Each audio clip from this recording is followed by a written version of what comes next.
Hello everyone, this is Pradeep Sojitra and today we are going to continue our Unit 6, Read 1, Strike Against War. યુદ્ધની વિરુદ્ધમાં હડતાલ.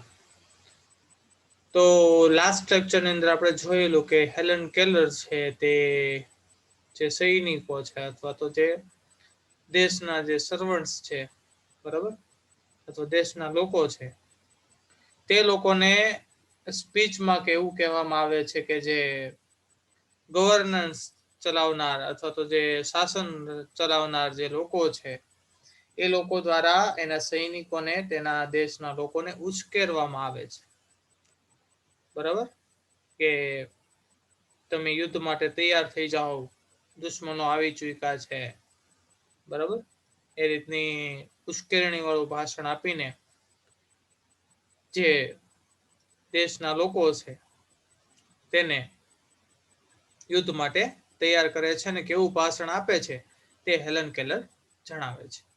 Then now let's continue our unit. Will the workers કે શું કામદારો walk into એટલે કે અંદર ફસાઈ જવું, અંદર જતું રહેવું. This trap એટલે ઝાડ, કે શું કામદારો ફરીથી આ ઝાડની અંદર ફસાઈ જશે, એટલે કે જે પેલું ભાષણ આપે છે ઉશ્કેરણી એન્કરેજ કરે છે લોકોને કે તમે યુદ્ધ કરવા માટે તૈયાર થઈ જાઓ એમ. તો કે શું વર્કર્સ છે ત્યાં ટ્રેપમાં ફસાશે? વિલ ધે બી ફૂલ્ડ અગેન, કે શું ફરીથી તેઓને મૂર્ખ બનાવવામાં આવશે? આઈ એમ અફ્રેડ સો, એ બાબતનો મને ડર છે. ધી પીપલ, કે લોકો, have always been susceptible to oratory of this sort, કે જે લોકો છે એ હંમેશા કે આ પ્રકારની જે ઓરેટરી છે, ઓરેટરી એટલે કે ભાષણ છે, બરાબર, તે પ્રત્યે હંમેશા સસેપ્ટેબલ રહે છે, એટલે કે સંવેદનશીલ રહે છે, એટલે કે આસાનીથી આ પ્રકારની ભાષણમાં તેઓ આવી જાય છે, બરાબર. ઓરેટરી એટલે ભાષણ થાય, સસેપ્ટેબલ હોવું એટલે સંવેદનશીલ હોવું. ઓફ ધીસ સોર્ટ એટલે આ પ્રકારની, જો આ પ્રકારની ભાષણ આપવામાં આવે તો એમાં લોકો હંમેશા આ બાબતે સંવેદનશીલ હોય છે. ધી વર્કર્સ નો, કે આ જે વર્કર્સ છે, કામદારો છે, એટલે કે સૈનિકો છે અથવા તે દેશના લોકો છે, તે જાણે છે. ધે હેવ નો એનિમી, તેનું કોઈ દુશ્મન હોતું નથી. એક્સેપ્ટ ધેર માસ્ટર્સ, કે તેઓના જે માસ્ટર્સ હોય, તેઓના જે માલિક હોય એ સિવાયના, એક્સેપ્ટ ધેર માસ્ટર્સ એટલે કે તેના માલિક સિવાયના તેના કોઈ દુશ્મનો હોતા નથી, એવું વર્કર્સને જાણ હોય છે. ધે નો, તેઓ જાણે છે કે they know that their citizenship paper, તેના જે સિટીઝનશીપના પેપર છે, એટલે કે નાગરિકત્વ ધરાવતા જે પેપર હોય, કાગળ છે, તે આર નો વોરંટ, વોરંટ એટલે આમ ગેરંટી આપવી, બરાબર, તે ગેરંટી નથી આપતા. For the safety of their wives and children, કે તેના વાઇવ્સ એટલે કે તેની પત્નીઓ અને તેમના બાળકો સુરક્ષિત રહેશે તેની કોઈ ગેરંટી આપતા નથી. એટલે કે તમે જે દેશમાં રહો છો તે દેશના જે તમારી પાસે સિટીઝનશીપ પેપર છે, નાગરિક હોવાના પેપર છે, તો કાગળ છે તમારી પાસે, તો એને તમારી જે ઘરના સભ્યો છે એની સુરક્ષાની ગેરંટી આપતા નથી. ધે નો ધેટ, તેઓ જાણે છે કે ઓનેસ્ટ સ્વેટ, ઓનેસ્ટ સ્વેટ એટલે કે જે પ્રામાણિકતાથી જે પરસેવો પાડ્યો છે, એટલે કે મહેનત કરી છે, તે persistent toil, persistent toil એટલે સખત જે તનતોડ મહેનત કરી છે, persistence એટલે સતત, અને toil એટલે કે તનતોડ મહેનત કરવી, બરાબર, કે જે સતત તનતોડ મહેનત કરી છે. and years of struggle, અને જે વર્ષોનો જે સંઘર્ષ કર્યો છે તે bring them nothing on to, તેનાથી તેને કંઈ મળ્યું નથી અથવા તો તેણે તેને કંઈ અપાવ્યું નથી. વર્થ ફાઇટિંગ ફોર, કે જેના માટે તેઓ લડે, બરાબર, કે તેઓનો જે પ્રામાણિકતાનો જે પરસેવો છે, persistent toil એટલે કે જે સતત તનતોડ મહેનત કરી છે તે છે, એન્ડ યર્સ ઓફ સ્ટ્રગલ અને વર્ષોનો જે સંઘર્ષ છે bring them nothing on two, કે તેને એવું કઈ વસ્તુ નથી અપાવ્યું વર્થ ફાઇટિંગ ફોર, કે જેના માટે તેઓ લડવું જોઈએ. યટ તેમ છતાં ડીપ ડાઉન એટલે કે ઊંડાણમાં, ઇન ધેર ફુલિશ હાર્ટ, કે તેના હૃદયની અંદર, એના ફુલિશ એટલે કે જે મૂર્ખ હૃદય હોય, અણસમજુ જે આની માયાજાળને સમજી શકતા નથી તેવા હૃદયમાં ઊંડે, ધે બિલીવ, તેઓ એવું માને છે કે ધે અ કન્ટ્રી, કે તેઓ એક દેશ છે. બરોબર, એટલે કે તેઓ એક દેશ છે, એટલે કે તેઓ એક દેશનું રક્ષણ કરવું જોઈએ એમ, એવું તેને તેના હર્ટમાં લાગે છે. O blind vanity of slaves, blind vanity એટલે અંધ મિથ્યાભિમાન અથવા તો એક્સેસિવ પ્રાઇડ, અતિશય ગર્વ, ઓફ સ્લેવ્સ એટલે ગુલામોનું જે અતિશય ગર્વ છે દેશ પ્રત્યેનું, બરાબર, જેના કારણે આ લોકો ઉશ્કેરે છે દેશ પ્રત્યે, અને તેઓ ઉશ્કેરાઈ જાય છે કે તમારો દેશ ખતરામાં છે, ને એવું કહેવામાં આવે એટલે તરત લોકો ઉશ્કેરાઈ જાય છે કે અમે તેની રક્ષા કરીશું, ના તેને, બરાબર. તો આ પેરેગ્રાફની અંદર એવું કહેવામાં આવ્યું છે કે આ પ્રકારનું ભાષણ આપવામાં આવે તો હંમેશા લોકો એ બાબતે સંવેદનશીલ હોય છે, અને વર્કર્સને ખ્યાલ છે કે તેઓના માસ્ટર, તેઓના માલિક સિવાય તેનું કોઈ દુશ્મન હોતું નથી, અને તેઓના જે સિટીઝનશીપના પેપર છે એનો મતલબ એની ગેરંટી નથી મળતી કે તેની પત્નીઓ છે, તેના બાળકો છે સુરક્ષિત છે એમ. અને તેઓ જાણે છે કે આ જે પ્રામાણિકતાનો પરસેવો છે, કે સતત જે તનતોડ મહેનત કરી છે એનાથી એને કંઈ મળ્યું નથી, તેમ છતાં એના હર્ટની અંદર તેઓ deep down in their hurt, ફુલિશ hurt, અને તેના હર્ટની અંદર ઊંડાણમાં તેવું માને છે કે તેઓ એક કન્ટ્રી છે, તેઓ એક દેશ છે, એટલે લડવા માટે તૈયાર થઈ જાય છે.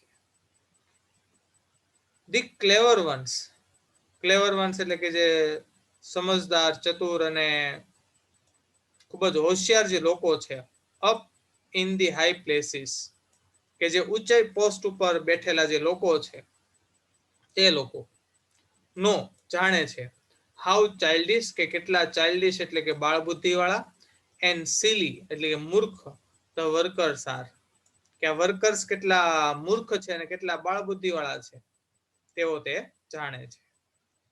ધે નો ધેટ, તેઓ જાણે છે કે ઇફ, જો the government dresses them up, કે જો ગવર્મેન્ટ તેને ડ્રેસીસ એટલે પહેરવેશ પહેરાવી દે, ઇન ખાકી એટલે કે જો તેઓને ખાકી પહેરવેશ પહેરાવી દે, and gives them a rifle, અને જો તેઓને એક રાઇફલ આપી દે, બરાબર, રાઇફલ એટલે ગન આપી દે એમ, and starts them off with a band, starts them off with a band એટલે કે બેન્ડ સાથે, કે જે સૈનિકોનું બેન્ડ હોય, જે બેન્ડ બાજા આપણે કહીએ ને એવા બેન્ડ હોય, એની સાથે જો તેઓને આગળ ધકેલવામાં આવે, એન્ડ વેવિંગ બેનર્સ એટલે કે તેના ધ્વજ સાથે તેઓને આગળ મોકલવામાં આવે, તો દે વિલ ગો ફોર્થ, તો તેઓ વિલ ગો ફોર્થ એટલે આગળ જશે, ટુ ફાઇટ એટલે લડવા માટે, વેલિયન્ટલી four there on enemy,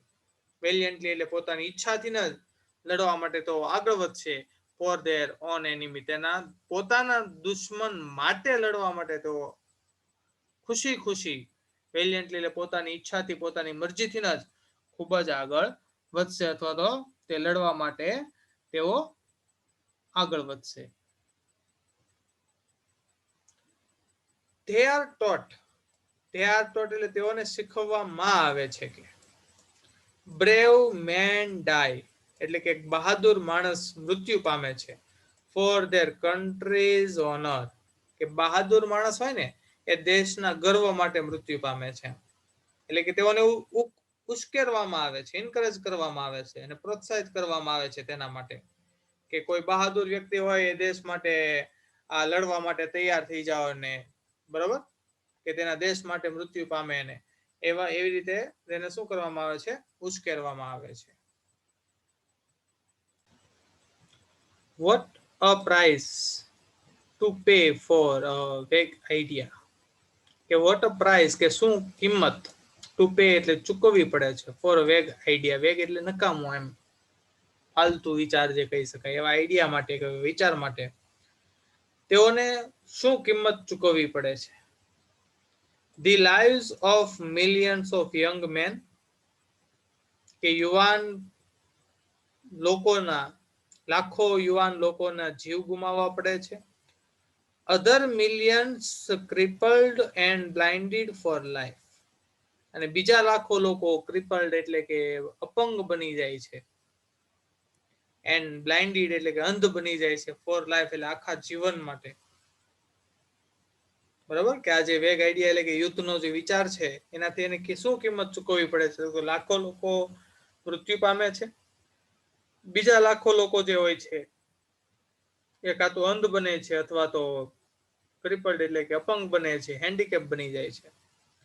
existence made horrible. એનું અસ્તિત્વ છે એ હોરિબલ થઈ જાય છે, ભયાનક થઈ જાય છે. For still more millions of human being. અને બીજા પણ લાખો લોકોનું અસ્તિત્વ છે એ પણ ખૂબ જ ભયાનક બની જાય છે. ધી અચીવમેન્ટ, તેઓની જે સિદ્ધિઓ હોય છે, એન્ડ લેગસી ઓફ જનરેશન, અને જે પેઢીઓના વારસાઓ હોય છે, સ્વેપ્ટ અવે. સ્વેપ્ટ અવે એટલે કે સાફ થઈ જાય છે, ઇન અ મુમેન્ટ. એક જ ક્ષણની અંદર સાફ થઈ જાય છે. બરાબર, આટલી મોટી કિંમત ચૂકવવી પડે છે. એન્ડ નો બડી બેટર ઓફ. અને કોઈ વધતું નથી ફોર ઓલ ધ મિઝરી. અને આ બધે દુઃખ વ્યક્ત કરવા માટે કોઈ વધતું નથી. અને પછી અથવા તો કે આ દુઃખ પછીથી વ્યક્ત કરવાનો કોઈ મતલબ હોતો નથી. બરાબર, કીધું કે ભાઈ જો આ યુદ્ધનું જે એક વેગ આઈડિયા છે, એક નકામો વિચાર છે, એનાથી શું કિંમત ચૂકવવી પડે? તો કે લાખો લોકો મૃત્યુ પામે છે, લાખો અપંગ બને છે, લાખો અંધ બને છે, તેનું અસ્તિત્વ છે બાકીના લાખો લોકોને હોરિબલ બની જાય છે, ભયાનક બની જાય છે. And the achievement and legacy of generations. અને તેઓની જે સિદ્ધિઓ છે અને જેની જે જનરેશનની જે લેગસી છે, પેઢીઓનો જે વારસાઓ છે, સ્વેપ્ટ અવે. સ્વીપ અવે નું ભૂતકાળનું રૂપ છે સ્વેપ્ટ અવે. ઇન અ મુમેન્ટ, કે એક જ ક્ષણની અંદર સાફ થઈ જાય છે. Nobody better off for all the misery. અને પછીથી દુઃખ વ્યક્ત કરવું કોઈ યોગ્ય બાબત રહેતી નથી, અથવા તો કોઈ વધતું નથી. ધીસ ટેરિબલ સેક્રિફાઈસ, આ જે ભયાનક બલિદાન છે, વુડ બી કમ્પ્રેહેન્સિબલ. કમ્પ્રેહેન્સિબલ એટલે સમજપૂર્વકનું હોવું, અથવા સમજી શકાય તેવું હોવું, સ્વીકારી શકાય તેવું હોવું. કે આ ટેરિબલ જે સેક્રિફાઈસ છે, એ બલિદાન છે, એને સ્વીકારી શકાય એવું હશે. ચાલો ફોર એક્ઝામ્પલ કે ચાલો એ બલિદાન આપ્યું એને સ્વીકારી શકાય, પણ ક્યારે, કેવા સંજોગોમાં તેને સ્વીકારી શકાય? કે ઇફ, જો, કે જો the thing you die for, કે જો તમે જેના માટે મૃત્યુ પામો છો, એન્ડ કોલ્ડ કન્ટ્રી, અને જેને તમે કોલ કન્ટ્રી, જેને તમે દેશ કહો છો, કે આ બલિદાનને સમજી શકાય, કે બલિદાન આપ્યું યોગ્ય ગણી શકાય, કે જો તમે જે વસ્તુ માટે, જેના માટે અથવા તો જે દેશ માટે તમે મૃત્યુ પામો છો, ફેડ એટલે કે તે તમને ખવડાવે અથવા તો તમારા ફેમિલીનું ભરણ પોષણ કરે, તો ક્લોથ એટલે કે પહેરવેશ પૂરો પાડે, હાઉસ્ડ એન્ડ વાર્મ્ડ યુ, અને તમને ઘર પૂરું પાડે, અને વાર્મ્ડ એટલે કે તમને હૂંફ પૂરી પાડે, એજ્યુકેટેડ એન્ડ ચેરિસ્ડ યોર ચિલ્ડ્રન, અને કે તમારા બાળકોને શિક્ષિત બનાવે અથવા તો તેનું ભરણ પોષણ કરે, તો તમે એને કમ્પ્રેહેન્સિબલ ગણી શકો, યોગ્ય બલિદાન ગણી શકો. ચાલો તમે મૃત્યુ પામ્યા છો, તો તમારા ફેમિલીને ખવડાવવામાં આવે, એને પહેરવેશ પૂરો પાડવામાં આવે, ઘર આપવામાં આવે, એને હૂંફ આપવામાં આવે,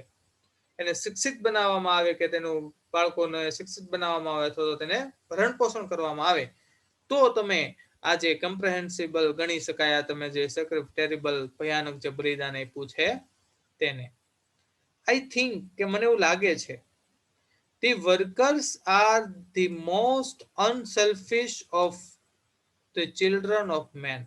કે આ જે વર્કર્સ છે, જે સૈનિકો છે, જે મજૂરો છે, મજૂર વર્ગ કહી શકો અથવા તો સૈનિક કહી શકો, આર ધી મોસ્ટ અનસેલ્ફિશ, એ સૌથી નિસ્વાર્થી વ્યક્તિ છે, ઓફ ચિલ્ડ્રન ઓફ મેન.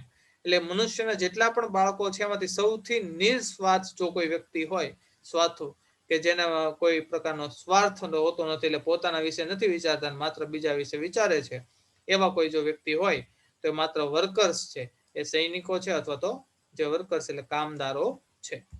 શું કામ? તો કે દે ટોઇલ એટલે તનતોડ મહેનત કરે છે. લીવ એટલે જીવે છે, અસ્તિત્વ ધરાવે છે. ડાય એટલે કે મૃત્યુ પામે છે. તો કે તેઓ તનતોડ મહેનત કરે છે, લીવ એટલે જીવે છે, અને ડાય એટલે મૃત્યુ પામે છે. ફોર અધર્સ કન્ટ્રી, બીજા લોકોના દેશ માટે, એટલે કે બીજા માટે મૃત્યુ પામે છે, જીવે છે અને તનતોડ મહેનત કરે છે. એટલા માટે તે નિસ્વાર્થ કીધા છે, પોતાનું નથી વિચારતા, બીજાનું વિચારે છે. અધર પીપલ્સ કન્ટિનેન્ટ કે બીજા લોકોના ખંડ માટે, અધર પીપલ્સ લિબર્ટી બીજા લોકોની આઝાદી માટે, એન્ડ અધર પીપલ્સ હેપીનેસ અને બીજા લોકોની ખુશી માટે તે લોકો તો એટલે તનતોડ મહેનત કરે છે, લીવ એટલે જીવે છે, અને ડાય એટલે કે મૃત્યુ પામે છે. એટલા માટે એ જે પણ કામ કરે છે તે બીજા લોકો માટે કરે છે. એટલા માટે તેને નિસ્વાર્થી વ્યક્તિ કહેવામાં આવ્યા છે. The workers have no liberties of their own. તેની પોતાની કોઈ આઝાદી હોતી નથી. બરાબર, તેની પોતાની કઈ આઝાદી હોતી નથી. They are not free, કે તેઓ આઝાદ નથી. When જ્યારે they are compelled to work, compelled એટલે ફરજ પાડવી, વર્ક એટલે કામ કરવાની, કે જ્યારે તેઓને કામ કરવાની ફરજ પાડવામાં આવે છે 12 or 10 or 8 hours a day, કે જ્યારે તેઓને 8, 10 કે 12 કલાક સુધી કામ કરવાની ફરજ પાડવામાં આવે છે, ત્યારે તેઓ આઝાદ હોતા નથી. બરાબર, તેઓની પોતાની આઝાદી કોઈ છે જ નહીં. લિબર્ટી એટલે આઝાદી, અને ફ્રી હોવું એટલે પણ આઝાદ હોવું. એમ કે તેઓની પોતાની કોઈ આઝાદી નથી, કે જ્યારે તેઓ લોકોને 12 કલાક, 8 કલાક કે 10 કલાક કામ કરવાની ફરજ પાડવામાં આવે, કમ્પેલ્ડ કરવામાં આવે, ત્યારે તેઓ આઝાદ નથી. They are not free, તેઓ આઝાદ નથી, તેઓ મુક્ત નથી. When they are ill paid, ill paid એટલે જ્યારે તેઓને ઓછું વેતન આપવામાં આવે. For their exhausting toil, exhausting એટલે કે થકવી નાખે તેવી જે સખત મહેનત કરે છે, બરાબર, એના માટે ખૂબ જ ઓછું ill paid એટલે ઓછું વેતન આપવામાં આવે છે, ત્યારે તેઓ આઝાદ નથી. They are not free, તેઓ આઝાદ નથી. When their children must labor, કે જ્યારે તેઓના બાળકોને મજૂરી કરવી પડે છે. In mills and factories, કે જ્યારે તેઓના બાળકોને મિલ્સ ની અંદર, ફેક્ટરીઝ ની અંદર મજૂરી કરવી પડે છે. નહીતર સ્ટાવ એટલે કે ભૂખ્યા રહેવું પડે છે, કે ભૂખ્યા મરવું પડે છે, ત્યારે તેઓ આઝાદ નથી. કહેવાય તે લોકો તો કામ કરે છે, પણ જ્યારે તેઓના બાળકોને મજૂરી કામ કરવું પડે મિલ્સ ની અંદર, ફેક્ટરીઝ ની અંદર, કે પછી તેઓને નહીતર તેઓને ભૂખ્યા રહેવું પડતું હોય, તો તેઓ આઝાદ નથી. એન્ડ વેન ધેર વિમેન, અને જ્યારે તેઓની સ્ત્રીઓને મે બી ડ્રીવન બાય પોવર્ટી, કે ગરીબીથી પ્રેરાઈને, ટુ લીવ ઓફ શેમ, કે શરમજનક જીવન જીવવું પડતું હોય, ત્યારે તેઓ આઝાદ નથી. કે જ્યારે તેઓની સ્ત્રીઓને મે બી ડ્રીવન બાય પોવર્ટી એટલે કે ગરીબીથી પ્રેરાઈને ટુ લીવ્સ ઓફ શેમ એટલે કે શરમજનક જીવન જીવવું પડતું હોય, તો તેઓ આઝાદ નથી. They are not free, તેઓ આઝાદ નથી. When they are clubbed, clubbed એટલે ચાબુકથી મારવા, કે જ્યારે તેઓને ચાબુકથી મારવામાં આવે છે. Imprisoned, તેઓને કેદ કરવામાં આવે છે, જેલમાં પૂરવામાં આવે છે. Because, કારણ કે they go on strike, કારણ કે તેઓ હડતાલ પર જાય છે. For a raise of wages, કે જ્યારે પગાર, મજૂરી, વેજીસ એટલે પગાર થાય, મજૂરી થાય, એના વધારા માટે હડતાલ ઉપર જાય છે.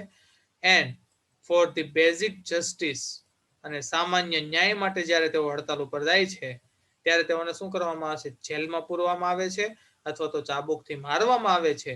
ત્યારે તેઓ આઝાદ નથી. કે બેઝિક જસ્ટિસ, એક સામાન્ય ન્યાય, that is their rights, જે તેનો હક છે, એઝ હ્યુમન બિંગ એટલે કે મનુષ્ય તરીકે જ્યારે તેનો જે હક છે, એ હક માટે જ્યારે તેઓ ન્યાય માટે અથવા તો પગાર વધારા માટે, મજૂરી વધારા માટે જ્યારે તેઓ હડતાલ ઉપર જાય છે, ત્યારે તેઓને જો ચાબુકથી મારવામાં આવતા હોય, ઇમ્પ્રિઝન એટલે જેલમાં પૂરવામાં આવતા હોય, તો તેઓ આઝાદ નથી.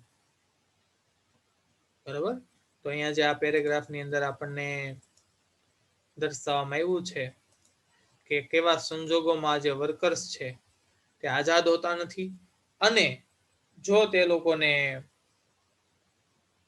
યુદ્ધ માટે પ્રેરવામાં આવે છે ને યુદ્ધના જે અલગ અલગ પરિણામો આવે છે, બરાબર, કે ઘણા મૃત્યુ પામે છે, ઘણા અંત બની જાય છે, ક્યારેક અમુક હોય છે તે અપંગ બની જાય છે. તો એ જે ઘટનાઓ બને છે તે ઘટનાઓ એ કારણરૂપ થાય છે આ જે નકામો વિચાર છે તેના માટે. તો એટલા માટે અહીંયા છે આ પેરેગ્રાફની અંદર વર્કર્સને પણ અનસેલ્ફિશ એટલે કે નિસ્વાર્થ કહેવામાં આવ્યા છે.